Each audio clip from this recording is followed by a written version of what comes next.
Hello and welcome. I'm Brenda Randolph, Chair of the Children's Africana Book Awards Committee. In 1991, Africa Access and the Outreach Council of the African Studies Association created the Children's Africana Book Award, or as we call it, CABA for short. We presented our first award 29 years ago in 1992. In 2008, the Museum of African Art joined us in celebrating CABA winners, first with a reception for winners, and a few years later by hosting an annual book festival with art activities for children and book signing by CABA winners. COVID is preventing our usual in-person festival. Instead, the museum, under the innovative leadership of Pierre Pinnick, is hosting this virtual Meet the Illustrator event. Thank you, Pierre, for your flexibility and the enthusiasm you have shown for CABA over the years. And now my colleague, Vanessa Oyugi from the Center for African Studies at Howard University will introduce CABA winner, April Harrison.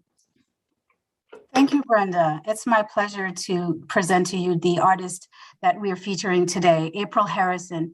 She is a fine artist turned children's book illustrator, recipient of the 2020 Coretta Scott King John Steptoe New Illustrator Award for What is Given from the Heart by the late Patricia McKissack. She is a recipient of the CABA 2021 Best Book for Young Children Award for Nana Akua Goes to School by Tricia Ellen Walker.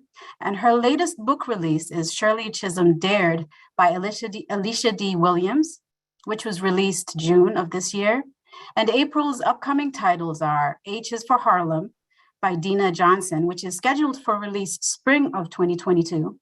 And Me and the Boss by Michelle Edwards, which is scheduled for release the fall of 2022. We are very honored to have with us today the talented April Harrison. Welcome. Thank you so much, Vanessa. It is indeed a pleasure to be here. And thank you so much for reading such wonderful news about who I am. Just kidding. But anyway, I have a presentation and I would like for you guys to review the presentation. So I'll be back in the end. Thank you.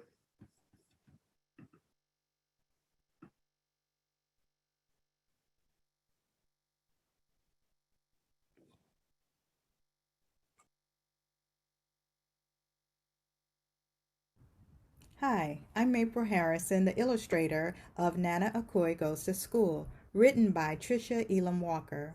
And I thought it would be very lovely if we would read the story of Nana Koi Goes to School before we talk about the artistic process. So here we go. These are some of the Dinkra symbols that you'll see on the end pages on the beginning, in the beginning of the book, as well as at the end of the book. And we'll talk about those a little later. We'll highlight some of the ones that Tricia prefers or favors, and some of the ones that I favor. Nana Koi Goes to School. It's story time, Zora's favorite time of the day. She scoots to a spot next to Theodore and crisscrosses her legs on the rainbow-shaped rug. Ready, set? Mr. Dawson says, looking at the children over his glasses. You bet, they respond, and quiet right down. Next Monday is a very important day, Mr. Dawson continues.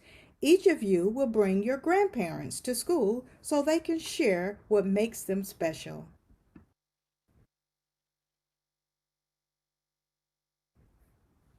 Yay! Grandparents' Day, shouts Alejo without raising his hand. My abuelo is the best fisherman in the world, and he can explain how to catch the biggest fish. Bisu thrusts both hands up and says, my Mimi is the best dentist in the world. She can bring everyone a toothbrush. All the children chime in, their voices leaping over each other to tell what's best about their grandparents. Inside voices, please, says Mr. Dawson. What do yours do? Theodore whispers to Zora, but Zora just shrugs. When Zora's papa brings her home from school, Nano Koi, her favorite person in the whole universe, is peeling potatoes for dinner. Although Nana's feet don't even reach the floor, she seems as tall as the giant playground slide. Maybe that's because she's filled to the brim with stories about growing up in West Africa, where people carve statues out of wood, trees drip with mangoes, and crayon-colored outdoor markets sell everything you can imagine. Nana puts down the peeler and gives Zora one of her big hugs, the kind that wrap around you like a sweater. Grandparents' Day is next week, she says. Maybe you can help me decide what to talk about. Zora stares down at the floor. Zora's Mimi knows about Grandparents' Day too. Her smile is bright as a sunbeam.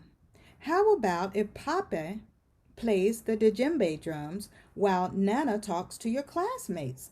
She suggests, coming over to help Nana. Zora frowns and thinks about the last time she and Nana went to the park. Nana pushed her high to the sky on the swings, and Zora was almost flying. But on their way home, a little boy pointed at Nana, and Zora heard him say to his mother, "That lady looks scary." And the very next day, a server in the little tea house stared so hard at Nana, she forgot to bring them sugar cookies with their tea. This is because Nana Akuy looks different. When she was young, her parents followed an old African tradition. They put marks on her face to show which tribal family she belongs to and to represent beauty and confidence. Those marks never wash off and never go away.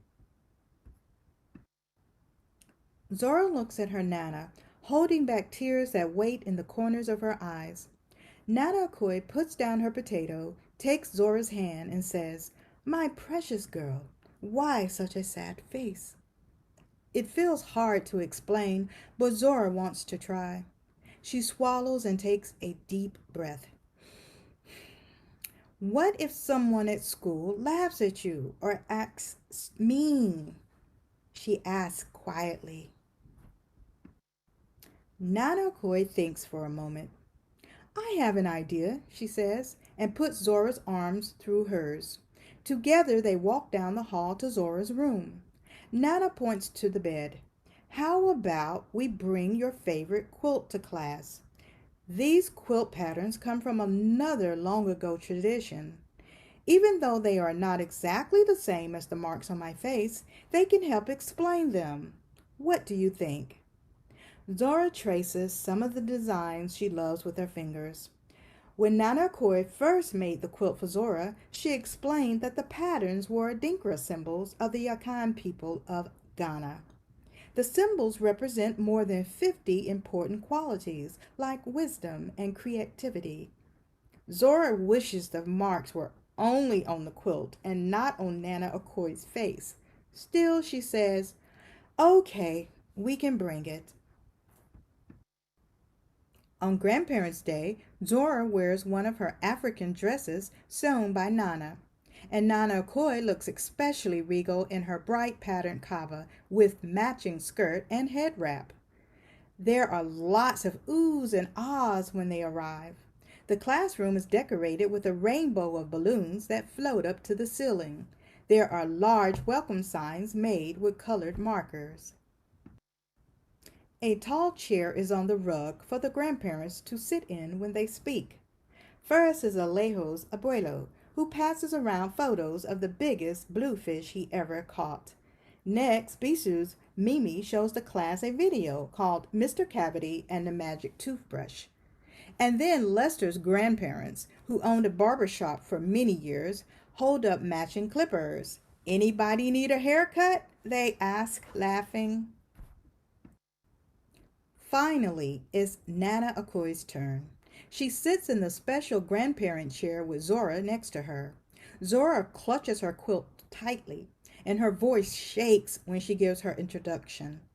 "This is my Nana Koi, and she is from Ghana, a country in West Africa."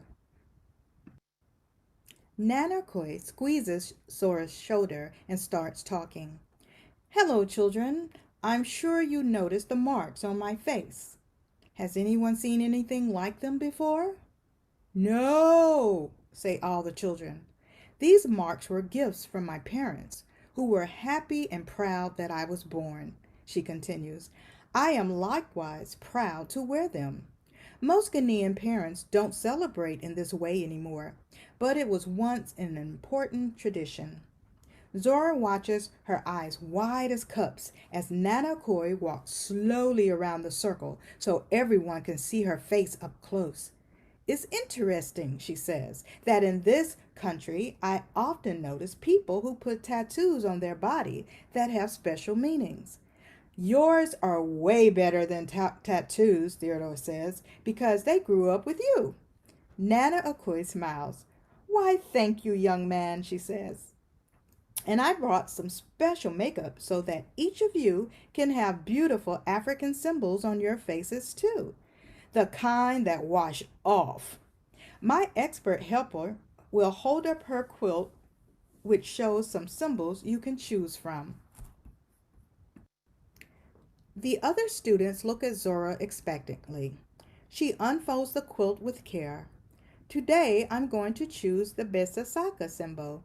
It looks like a flower, and my Nana told me it stands for power and unity.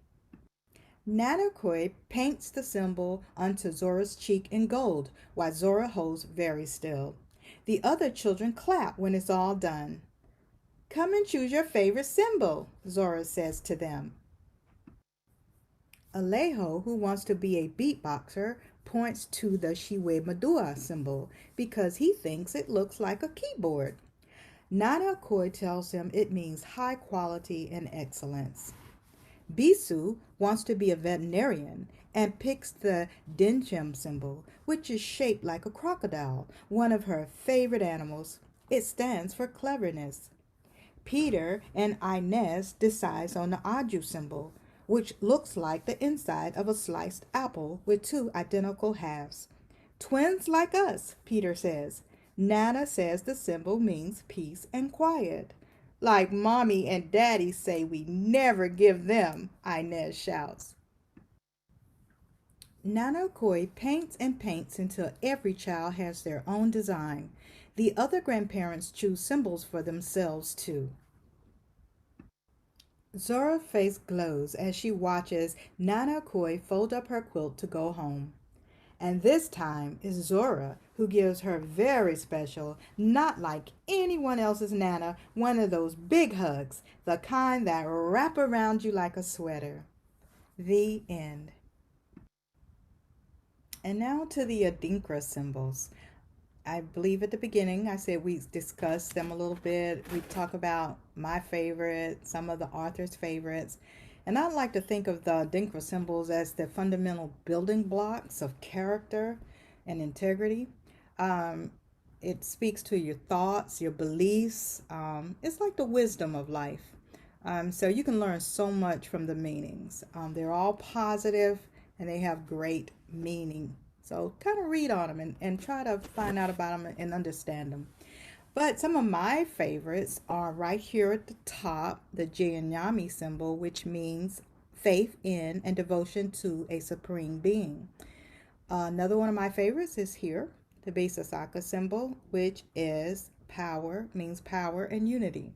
And when speaking with the author, her favorite is the Sankofa symbol, which means learn from the past to build the future. And that's the symbol here. One of the other symbols that we were kind of tickled to find out about was a symbol I can't show you right now because it's like a treasure hunt I want you to go on. One of these symbols was used in the Marvel film, The Black Panther. I think everybody by now has seen that film. If not, check it out. It's a great film.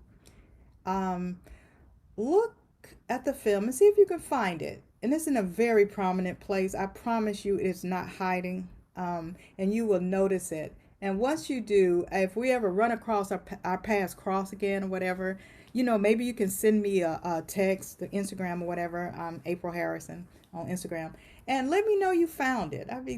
it'll tickle me to know that the little treasure that we put in there was found. Okay. Um, this is Zora. In creating Zora, I wanted to speak with the writer to see if she had any certain request or something special she wanted to see within the pages of her book or our book. And her only request, she had three basically. One request was that the little girl had natural hair. And that was so special because I love natural hair. I had a daughter. I used to put the same natural pom-poms on her hair. Now she has a daughter. She has two actually.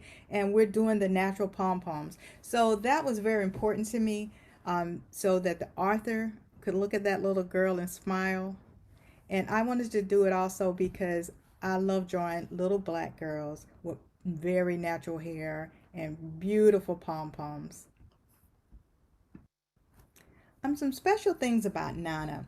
When creating Nana, I originally had her markings going vertical. I had three markings going vertical, and I also had some up here as well. And I was instructed by some of the Ghanaian people. My agent found out that actually for the Akan people in that particular area, most of their markings went horizontal. And generally it was a trio of marks. So I literally had to go in and take all the original markings off, and I had to change them all to the horizontal positioning, which was very important to us because we wanted to make sure that we represented the people the best way we knew how, with dignity and respect. I mean, we wanted to at least do the research to make sure we were depicting them in a way that they would admire or they would be pleased to see. We wanted them proud. We wanted them to look at this book and smile, you know? And so with Nana, that was one of the situations that came up. The other one was I was struggling with the image of Nana because even though I had grandmothers, I love my grandmothers to death, their story was not her story. And I couldn't see them in this position. I couldn't draw from them. I could draw from their wealth, their experience, their wisdom, but I needed a certain type of grandmother to portray the story that Trisha so eloquently wrote.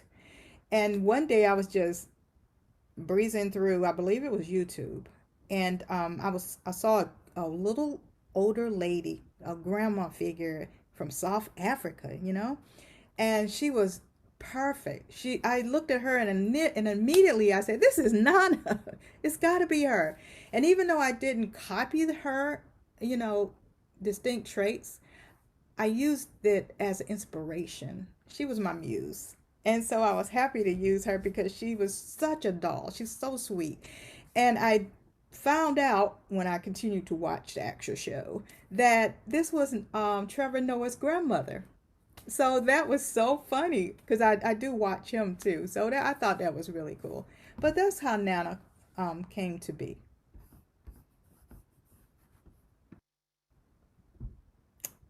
Another request that Trisha made was that the people, the grandparents as well as the children, come from a diverse racial makeup. And I was happy to oblige because it's so important for a child to see themselves in the pages of a book. It's like a mirror looking back at them. And I wanted to kind of represent most of the nationalities I could think of. I'm sure I left out some, forgive me for that. But, you know, I think we have a nice rainbow of nationalities, of cultures. And it's very important for a child to see themselves. So I was thankful she made the request. I'm pretty sure I would have thought about it as well. But, you know, I'm just so glad we were on the same page.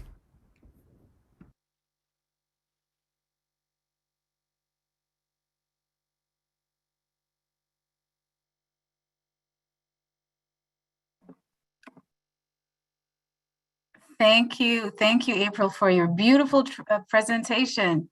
We are all just in love with your art, and of course with the story of little Zora and her Nana Akua.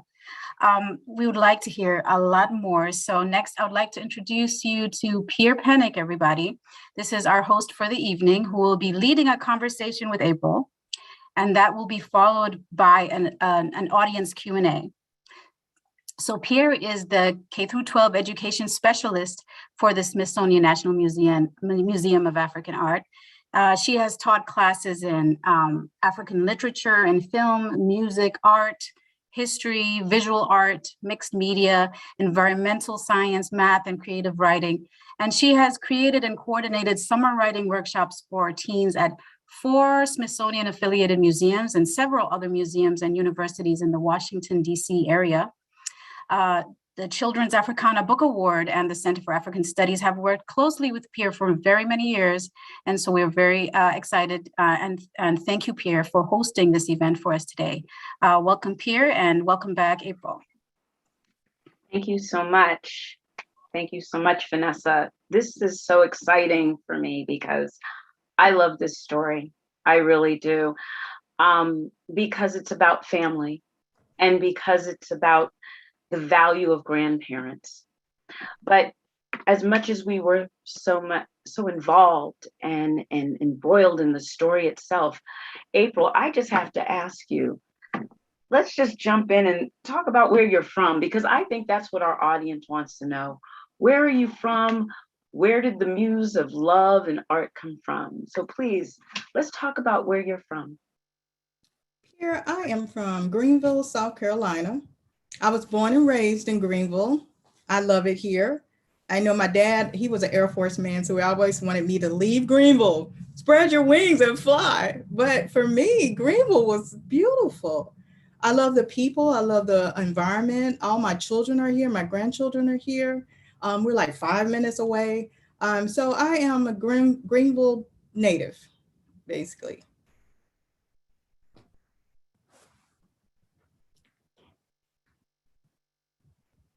Thank you. Thank you. The whole idea about family. I have roots in the South as well. My roots go to North Carolina. Wow. And I understand the whole value of family is implemented in the culture. Did you feel that way growing up? There was a certain specific value on family growing up in South Carolina? Yes, I did feel that. I still feel that. It's a love thing going on here with family, church, and mostly family and church. But I wanted a place where I could raise my children, where I thought they would be loved and safe. And this has provided that space for me. It provided that space when I was a youngster. I mean, I have traveled a little bit. I used to live in California, so it's like a real big difference when you come back to the South. But I just wanted somewhere safe to raise my children. And I understood when we were in California, we were young, and it was like a vote. It's 5 people in my family, right? My mom said, we're going back to Greenville, South Carolina. The other 4 said, no, we're not. And guess who won? My mother. You know, yeah. She was 4 feet 5, maybe 4 inches 5, but she had a lot of power. And we came back to the South, and I've been here pretty much ever since. And I haven't regretted that. You know, I love the people here, the schools, everything. Yeah, it's, you know, family is so important. And what I love about the story, and we're going to definitely talk about the story, because the story is just a big part of not just our conversation, but, you know, the story itself makes us think a lot about family and the importance of family. But I also sort of want to get into your childhood a little bit and talk about what was it, did you love art as a child? You know, what was your first real experience with art when you were in an elementary school? Well, honestly, my father was an illustrator without the credit. He just used to make up cartoons for the children, which was us. And he would just think of it right off the top of his head. My mother was a ceramic artist. So it's interesting. I came from a family of artists, but my mom always said it skipped a generation. So from their generation, it should have skipped us, honestly, but it didn't. It landed right on me. And I became an artist through drawing, coloring. I thought I was the best colorer in the world. Coloring books was my thing. You know, I thought I was the best. No one could beat me in coloring. then, That's where it starts, sure. it was silly, but it was something I really treasured. And so basically, yes, I've always wanted to paint some kind of way, dabble in art. Yeah. That's great. So basically, when you were in elementary school, was art your favorite subject, or did you Not have another favorite one? Not at all. We didn't really go into art as much. I think I had one art class in high school. Maybe that was like the 11th grade. And honestly, I drew this huge green apple with teeth. And, I thought I was an artist. I know it sounds silly, but No, that's real. I thought I was an artist. I didn't really get into actually trying to commit to art until I started sketching my family portraits. I would do my mom and my dad, and I do my sisters, and I do every boyfriend that I had. I would do a little pencil sketch of them, trying to impress them. You know how kids are. Sure. So like, what other art forms attracted you during that time? I mean, did you read a lot of comic books? Did you, look at, when I was younger, well, my parents got a subscription of Ebony Junior magazine. That was from the 70s, and they had an art space in the back. I sent in my art, and Ebony Junior published it. I was excited. But, what type of other art forms were you attracted to, being surrounded in this household of art and artists? Well, basically, I started with the colored pencil, the charcoals, and things of that nature, the graphite pencils. My thing was to try to capture portraits in the most realistic way I could. And I would do that, and I would show my art to the different people, and they were like, "Is that me? You sure?" So it kind of like squashed that idea. And but I still enjoyed it, and I would do it privately in my own sanctuary, and I didn't show it much. Oh, that is great. And so kind of like speeding up a little bit. So by the time you were ready for college, was art going to be your major, or what did you major in? What was your focus? Well, idealistically, it was my plan A, art. But my parents said, "Oh, no. You can't make a living doing art. What is wrong with you?" Yeah. So I had to come up with a plan B. And Right. the plan B was nursing. So I Okay. got my degree in nursing. Can you believe that? Wow. A lot of people do seem to look at art as sort of like a hobby because they're concerned, but I've learned as an educator to let children follow their passion and support it. Oh, Their passion will carry them, it but will. we have to support it. Wow. So like, let's, trying to go back, was being an artist your first career choice, or did you decide to just go straight into nursing right after college? I went straight into nursing, and then from nursing I became a medical insurance processor for almost 30 years. But during that time I was raising children, and but I never ever forgot about the art. I always had a paintbrush in my hand or a pencil in my hand. And I believe in 91, my mother passed of a heart attack. And I remember she never got to see me. She never saw my paintings. She never lived long enough to see that. And I just remember that was therapy for me to start painting. I just went into another zone, another world, and I just started painting. And I was doing oil paints at the time. And my sister is the glad recipient of all of those oil paintings. And she's not giving them up. Okay. Right. But, okay. yeah. So that's interesting. So oil paint. So out of all the art forms, what's your favorite? Is it watercolor, acrylic, pastel? What's your favorite to work with? It's any medium that dries quickly. Like I love watercolor, I love acrylic. I mean, once you lay it down, it's dry. I can overlay color out the color.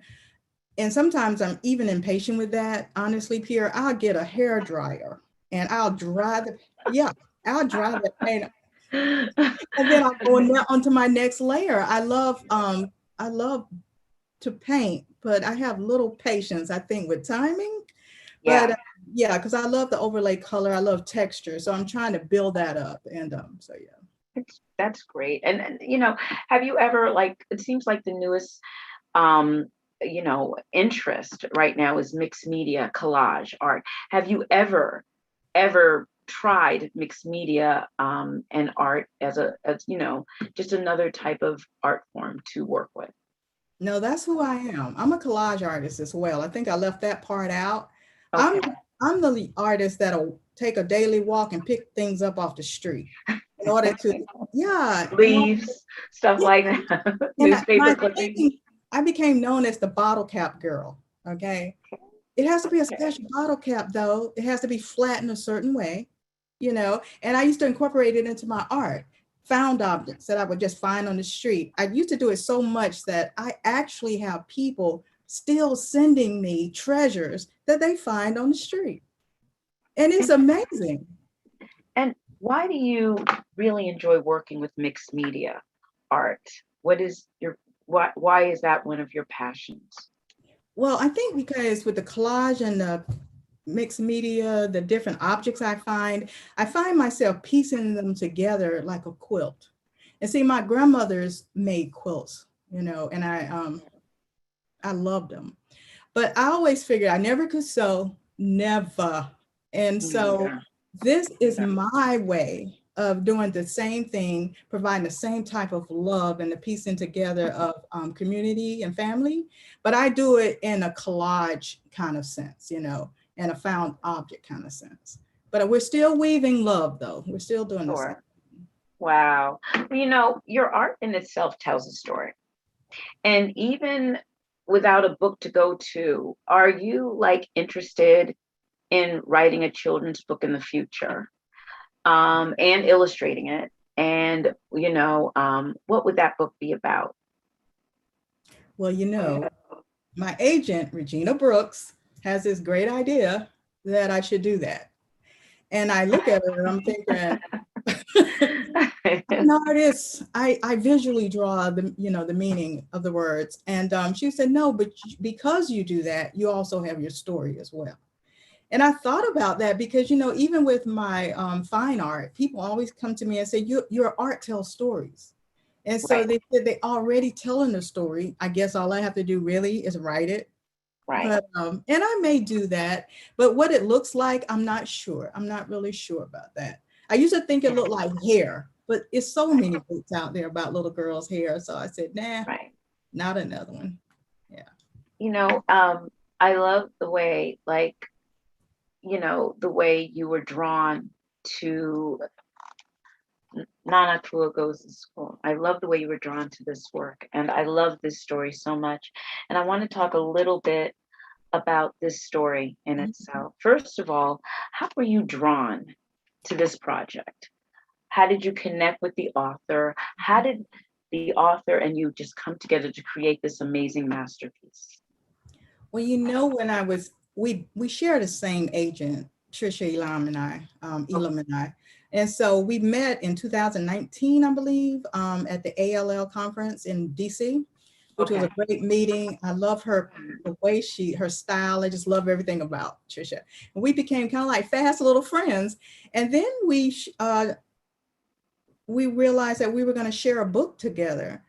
And generally, the author and the illustrator don't really mix. They like to keep them kind of separate. So the author is kind of pleased and surprised when they see the final book, etc. And the author won't influence the illustrator too much, because we want to see how the illustrator would visually illustrate your words. But her and I did connect because I wanted to know what was important to her. Like I said in the slide presentation, I wanted to know her thoughts and kind of what she was looking for. And so we became friends after that. She told me how she felt and what she was looking for. And I believe after that, we just became real good friends.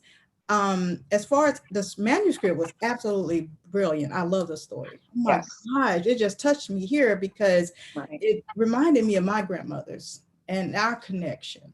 And how a child feels about her grandmother. And I'm a grandmother here. I have, anyway, I have grandchildren too. I have one on the way. And I wanted that special grandmother like Nano Koi was to Zora. So that's what drew me to the story, the connection. Amazing. So you know how important this story is for everyone to read. Do you feel that being a part of this amazing project, what type of difference do you feel a book like this being read in schools and in libraries, what type of difference do you think that will make in general with how children see their grandparents and how the generations sort of relate, correlate to one another? Well, look at it this way. The reason I love the book is because it spoke of differences. It spoke of traditions and diversity. It spoke of love and connections. And I love that because we are all so unique, each and every one of us. And, you know, and if we accept those differences instead of, look at them differently, I'll just say it that way. If we accept the differences and learn from the differences and the different cultures, it's so enriching. You know, we will be such a beautiful nation of people. Right. And so I love this book because she brought that out. Like, even though I may look different from what you're used to, hear my story, you know, just hear my story. You know, that's what I loved about it. You know, it does bring out the cultural differences and the connections. I am of Haitian background, and in our tradition, in our culture, we generally take care of our grandparents. We look out for them. We make sure they are protected, you know, as they grow older. And so as reading this, I developed a connection, understanding the importance of, you know, or seeing how a character can have such a strong connection to their grandparent and see that importance and that relevance. And in some cases, for those children who don't have grandparents, who are not connected directly to their grandparents, they will take on other sort of like grandparents, aunties as they call it, who act as grandparents and give that same nurturing wisdom. True. And that same comfort and vision. And so that's what's really comforting about this book. But also, one of the things I wanted to ask you again about the book, and of course relating to your own experiences in elementary school, because we never had Grandparents' Day at my elementary school, which I wish they had. But looking at this, how often, you know, do you think, like with children connecting to their grandparents and then feeling comfortable enough, okay, to present their culture at school so that it's readily accepted? Because young children are very sensitive, peer pressure, things like that, to how their culture is presented. And I love the way the story, you know, presented that. And you as a grandmother, okay, how involved are you with your grandchildren? Do you go to Grandparents' Day at school? Are you connected or stronger? What are your experiences with your own grandchildren? I try to be present. I want to be with them through each phase of their lives.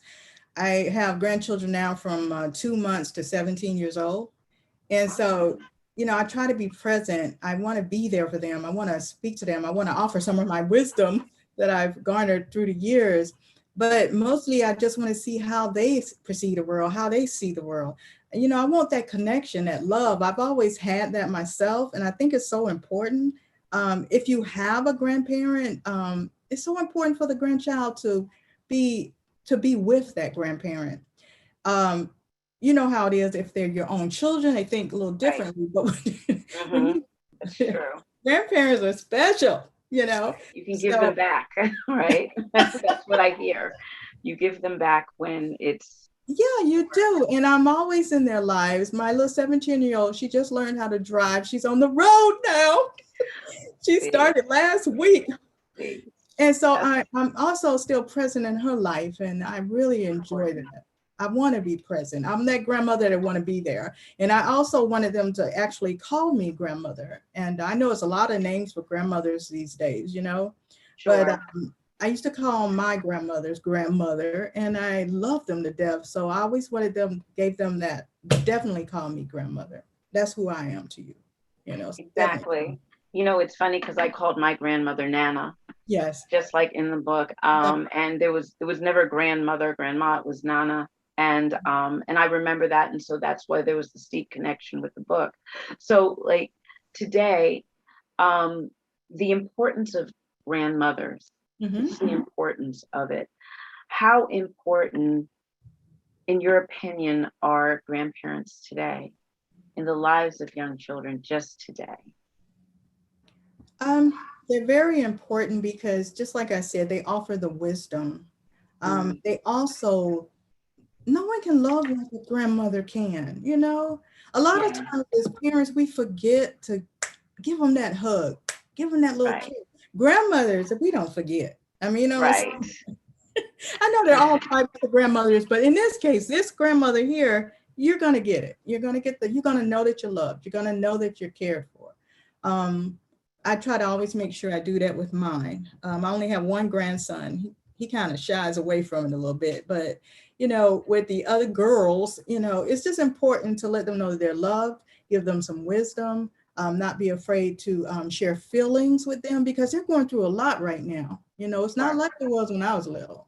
You right, know, we need to right. talk, we need to have the tough conversations. We do, we We do, do, we do, we don't really, we? You we know, do. I'm a we do. grandmother too, so yeah, You have to, and the prayers have to go up. They got to stay they up, you do, know, and they do. yeah, they do. So if you can be with your grandmother, go check on your grandmother, see your grandmother, and I see, agree. insist that you go see your grandmother. Thank you, thank you. It's that closeness and that bond that is so unique. It is. And I totally agree. That's why I completely fell in love with this book. We actually are going to switch and take a question Oh, okay. from the audience, and it's please talk about what kind of art materials you use for your illustrations. Thank you. Okay. I use illustration board. Cason, CANSON, illustration board, the very heavy duty illustration board. I also, with Nana, actually, I used the 180-pound watercolor paper with Nana. So that was my first time using watercolor paper as an illustrator. I use it as a fine artist, but as an illustrator, I use the watercolor paper, which presented a few challenges, but I do use that. I use and then with the color mediums, I use art markers, and I also use acrylic and watercolor. You know, I'm new to illustration. I think I came on in 2016, and my first book wasn't out there until 2019, which is, I don't know if you've known this book, but it's What is Given from the Heart. Can you see that? By Patricia McKissick. Yes, I own that. Yeah. Oh, I love this book, right? Okay. Anyway. Yes. This is great. But with that one, I did the illustration board. And so I was so new, and I tried to reach out to other illustrators and ask them questions. And this is to say I didn't really get an answer. Okay, I don't know if that's a secret thing, like, but everyone, I guess, wants you to try things on your own. And I'm for that. I experiment with art. So I started experimenting. And I used to do all of fine art on this illustration board because I preferred that. And then I went to canvas. And sometimes I use wood paneling, you know. But for this particular book, I did the watercolor paper. Great. Thank you. And we have a bunch of questions, so Oh, I'm my going to bad. try to go through Okay. them as fast as I can. Okay. Next one is congratulations on winning the CABA Award, April. Your art and illustrations are beautiful. When you started talking about your inspiration for Nana Koi's reference and mentioned a granny from South Africa, I immediately thought of Trevor Noah's Go-Go 2. And then you mentioned her, and she's a gem. Also, I want to ask you if you are influenced by batik art, because I think your background especially look batik-like, and I love your collage fine art. Yes, I love batik art. I was going to study that as well. I haven't had a chance to do it, but I absolutely adore it. I said I think it would really enhance what I'm already doing with my collage. I like to experiment though, and I know it's this guy. He's on Instagram. Instagram, I forgot his name, but he's a great batik artist, and I would just love to sit down with him and to learn that tradition. I just know it would just only enhance what I already do. So yes, I do love the art. And thank you for the compliment. Okay. What are your views about the modern technology that some brands tend to avoid? Are you tech savvy? I guess I guess you could touch upon digital media art. I'm thinking that's where it's going, but you know. Okay, I'm not into digital media art, Photoshop, any of that. I don't know anything about that. I am a traditionalist. I am these little fingers here. We do everything by hand. I do everything by hand, which makes it a little difficult sometimes when you have an art review, especially when you get to the finals and you've painted everything and it's considered to be the final, and then they come in, the editors, and want to make changes. Yeah. That can really blow your mind. I think a lot of times if you're digital, not so much. So you can go in there and pretty much tweak it a little bit and get what you want pretty quickly. But I am savvy with the computer. I just started getting savvy with my iPhone. So I'm getting there.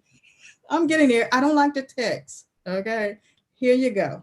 I don't do that. I do this. Okay. Okay. Um, what advice would you give your younger self now? What advice?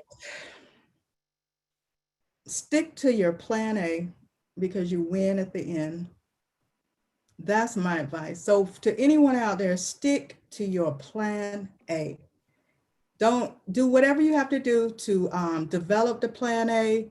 It might be just going to the library, getting a book, mentorship, going to events. Stick to your plan A because you win in the end. I took a long boat around it and I'm in my golden years. I'm just thankful for them. You know, I am. I'm thankful because it's like the things I wanted to do when I was like in my 30s or 20s, I'm now doing in my, I'm not going to tell you what the age that is, but I'm now doing it now in my golden years. Sure. And I'm very thankful for that. So delay does not mean denial. So just stick to your plan A. Yeah. And think about all the experience that you're bringing. If you had jumped into art, creating at a younger age, you wouldn't have had as much experience to bring to the marrow of your artwork. And I think that you bring a lot of experience to your art, which would have been, the artist at 17 versus the artist you are now. Think about the major differences in the artwork, the objective of the artwork, the stories in the artwork, the medium, everything would be different. So I think having gone through your trajectory, you bring so much into the artwork you have now, just from experience. You have that lucrative experience to bring. And I think that in itself, means a lot. And again, but following plan A is good too. All right. Because you know what? Eddie Murphy in his interview, I don't know if you've ever heard him say it.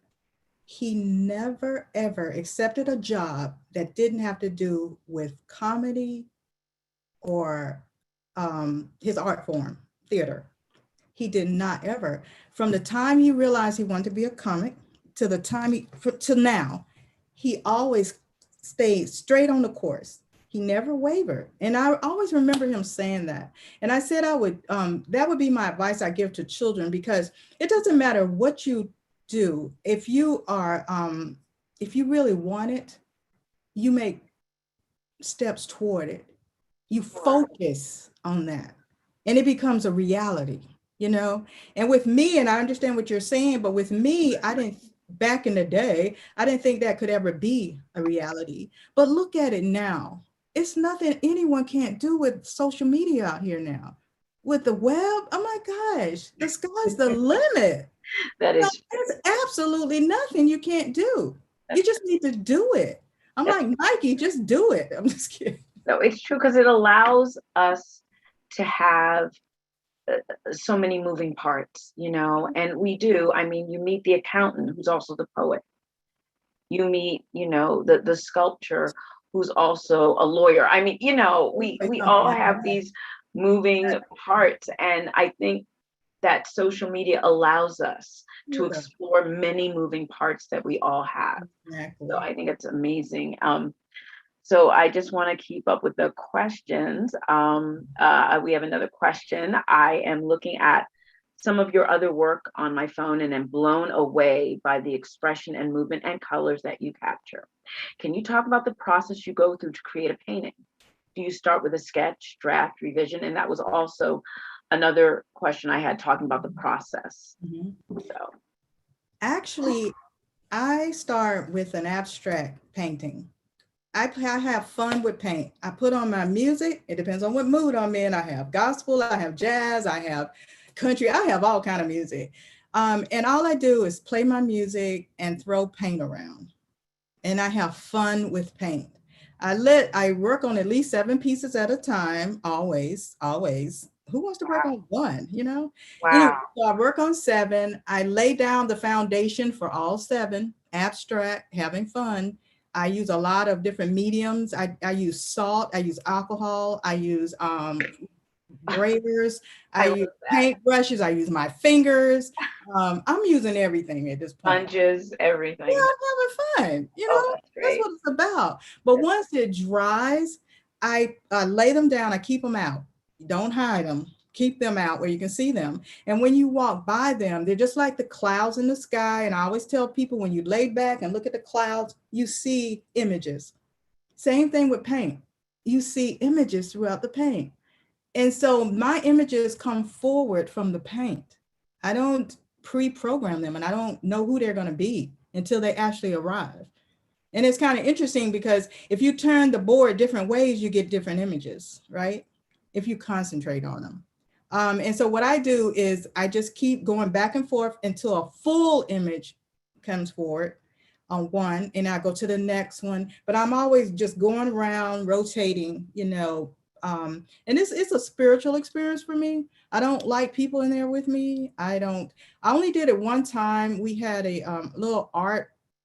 I had a little art show, I guess you could say. And I had some of my abstracts laying around, and I was just trying to explain that process to some of the children that were in there. And they said, no, you don't do that. Come on.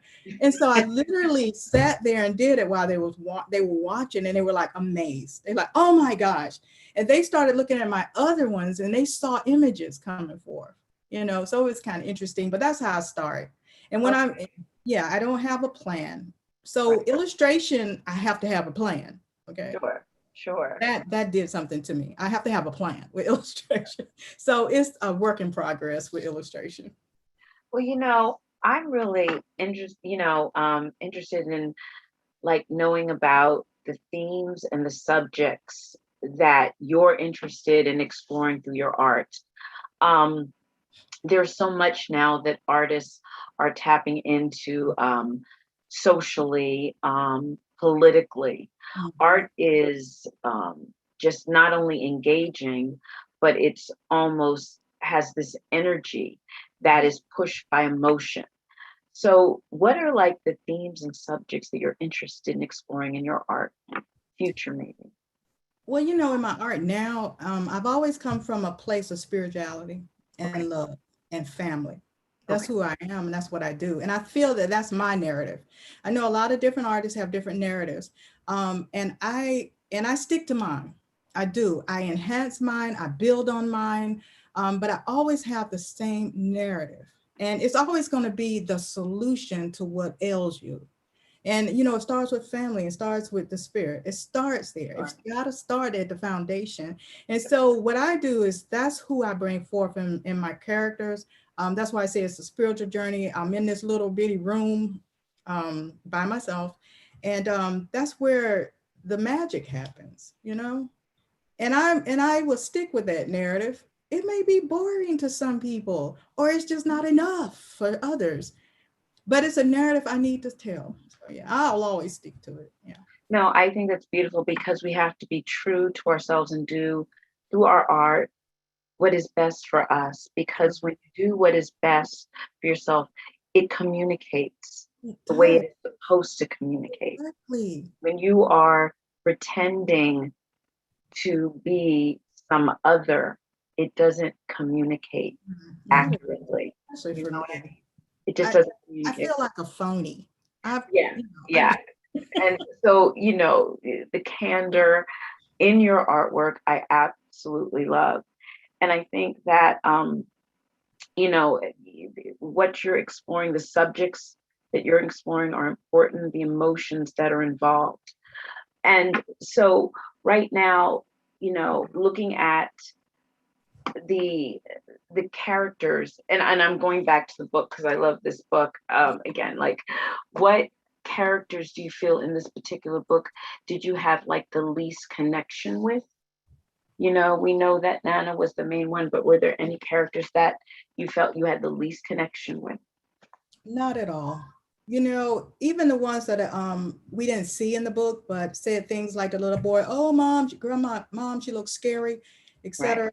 Um, that's a negative thing, but he didn't understand, and so you have to teach. And that was a teachable moment. So I guess within the pages of the book, no, I loved all the characters.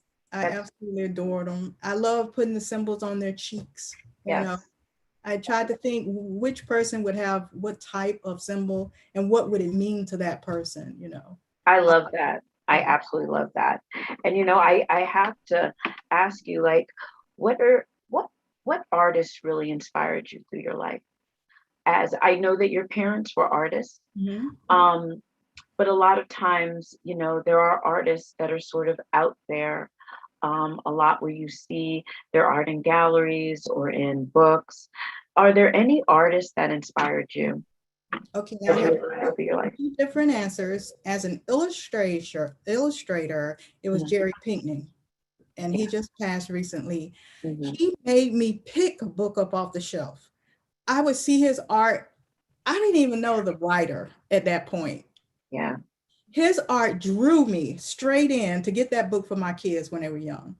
And I have always admired his work, always, always, always. And my only regret is with that is I was sitting like a table from him at the ALA conference and when we went to DC. And so I wanted so badly to go up to him and just shake his hand and just say something. I was like a kid. Like, I gotta meet you. And the opportunity passed, Yeah. and it was so sad. But definitely Jerry, the Dylans, I love their art. Illustrators, I love them. As far as fine art, is Romare Bearden, Yeah. Oh yeah. Charles Austin, and Charles White. Cool. Augusta Savage, she was a sculptor. Of course. Um, those type artists influenced me Yeah. a lot. Yeah. Yeah. They were amazing. I know them all. Again, I agree with you with Jerry Pinkney and his book, Dries Long Ago by Virginia Hamilton and illustrated by Jerry Pinkney. That was one of my favorites. But his work again draws you in. It draws you to pick the book up Doesn't in the it? library. Yes. Hey, look, like, let me show you something. It doesn't have to have a title. If it just has the artwork, you're drawn to pick it up. Who, Yes. would, who wouldn't pick this book up? Thank you. Thank you. The colors, the images, the process. And we kind of need those mentors, those, unspoken mentors to help us be true to our craft and our passion so that we can Yeah, communicate more effectively. And, truly. I just want to ask you, what is like the best thing about being an artist? The creative freedom, the peace it brings. Um, Pretty much that's it. And the joy that you bring to others. You don't strive for that a lot of times. It's just it's in what you do. It's your work. It's what you've been put here to do. And when I see someone else respond to my work, sometimes I've seen people cry for different reasons, and then they'll explain the reason. That touches me because I didn't think that way, you know, when I was painting the piece, but to see someone else feel that piece like that is just amazing. So yeah, I love that part. I love bringing joy. I mean, this is amazing. Your art in itself, again, tells all these stories, but it also allows us to think about the artists within our individual selves and like, you know, well, maybe, you know, I ought to try some mixed media, or I ought to try something different, just not, you know, sculpture, photography, just trying different aspects of art, exploring your many moving parts. Exactly. You know, this one last question I want to ask you is, what advice would you give to our youngest artists, our artists who want to, you know, they're creating art, they're enjoying art in many different forms. As you know, it could be creating art on the sidewalk using chalk, but for our youngest artists, what advice can you give them? Do the art you love. Don't be afraid to experiment. Don't be afraid to just do it. Just get in there and actually do it. Don't worry about what other people think. Don't worry about, as you get older, if you'll get paid for it. It's got to come from in here. You know, do what makes your soul sing. And that's what I tell people, because you may not ever get paid for it. It's got to be because you love it. It's what you were put here to do, whether you get a penny from it or $10,000 or whatever. It's got to be something you would do even if no one else cared, you know? So it's got to be who you are. Don't do it for anyone else. You know, always do it for yourself. And that's pretty much what I'd say on that. That's excellent. Art is who you are, not necessarily what you do. And I think when you're comfortable with that, you know, that's great. Well, you know, this has been amazing. You giving us your story, your advice for our younger readers and artists. And, you know, thank you so very much for giving us who you were, letting us take time to get to know who the artist is. Amazing book, amazing illustrations, and you are truly an inspiration. So I want to take the time for myself. Thank you so much for conversating with me on your world. So thank you for inviting us in, and thank you for the time that you have spent with us today. Well, thank you, Pierre, for the invitation. I just want to thank the CABA Best Book Award for giving us the 2021 CABA Best Book Award for Nano Koi Goes to School. Trisha and I were both elated. We were so excited to get that award. It meant so very much to us. So I want to thank you for having me today. You are so very welcome. And now I will pass on closing remarks to Miss Brenda Randolph. Well, a big wraparound hug for you, April, for sharing your book, for sharing your life experiences, your art, and your wisdom. Thank you, Brenda. It's been a pleasure. I could talk up here all day. Thank you. Thank you, Pierre. But yeah, I'm going to say for hosting this wonderful, stimulating conversation. You're the best. You are most welcome. Had fun. Really enjoyed the conversation. We have another technical artist who's in the background who you often don't see, and that's Anya Ueno. Thank you, Anya, for helping us and do this Zoom. Of course, my pleasure. Thank you, Anya. Really appreciate it. My colleague, Vanessa Oyugi. I want to thank the audience for coming and thank you for your questions. And, you know, in a few weeks, we're going to be hosting the virtual CABA award ceremony, so you can get to see April again, along with the other winners. And so what you need to do is go to cababooks.org, where you can see the books that are there, but you can also, as you keep checking back, you can learn about when we're going to be hosting the virtual award. We are thinking December the 3rd, but that's not a hard and fast date. So keep checking cababooks.org. Thank you for spending your Saturday afternoon with us. Thank you. Thank Good you. evening. Thank you. Right.